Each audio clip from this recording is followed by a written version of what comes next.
The history of civilization, in some ways, is a history of maps. How have we come to understand the world around us? But one of the most famous maps works because it really isn't a map at all.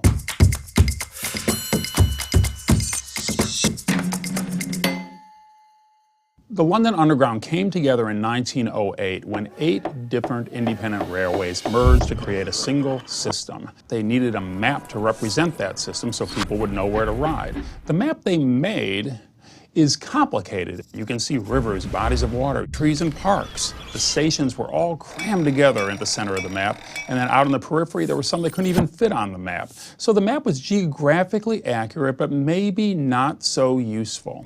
Enter Harry Beck.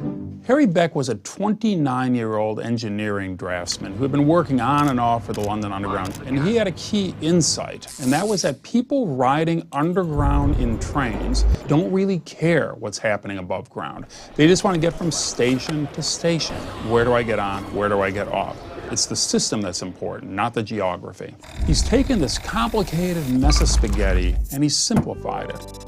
The lines only go in 3 directions. They're horizontal, they're vertical, or they're 45 degrees. Likewise, he's spaced the stations equally. He's made every station color correspond to the color of the line, and he's fixed it all so that it's not really a map anymore. What it is a diagram, just like circuitry, except the circuitry here isn't wires conducting electrons, it's tubes containing trains conducting people from place to place.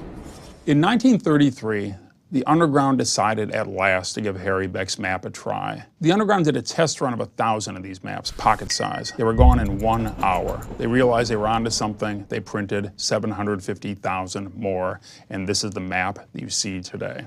Beck's design really became the template for the way we think of metro maps today. Tokyo, Paris, Berlin, Sao Paulo, Sydney, Washington, D.C., all of them convert complex geography into crisp geometry.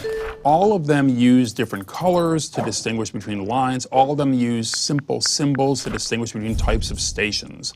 They all are part of a universal language, seemingly. I bet Harry Beck wouldn't have known what a user interface was. But that's really what he designed. And he really took that challenge and broke it down to 3 principles that I think can be applied to nearly any design problem. First one is focus. Focus on who you're doing this for. The second principle is simplicity. What's the shortest way to deliver that need? Finally, the last thing is thinking in a cross-disciplinary way. Who would have thought that an electrical engineer would be the person to hold the key to unlock what was then one of the most complicated systems in the world? All started by one guy with a pencil and an idea.